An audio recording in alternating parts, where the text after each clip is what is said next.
do amponyanko ese mu nya mo Ghana ade we ba na bi mo mpe na ye bi bi ho that's all say hu say eye oman ni na animu nyam pam no twa no waba ye hwe de ne gisonko wo hwe se de komufo ne Ghana fo na agye aboso a ye da nyame ase na ye da aban so ase ni panyimfo mo buaye ma otimi baaye bia da obi ase fedu ba bi no na ise utie pipes no yese se ase akomu ha se dokobi se pacho ba wo ze obi ko ha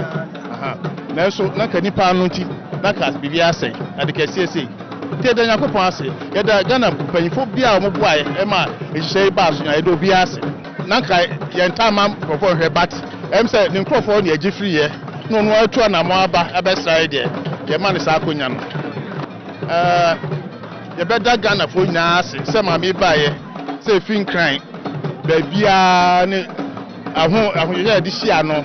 ye da ban so ase ye da obi bia oboa ma me historic visit e possible ye da obi ase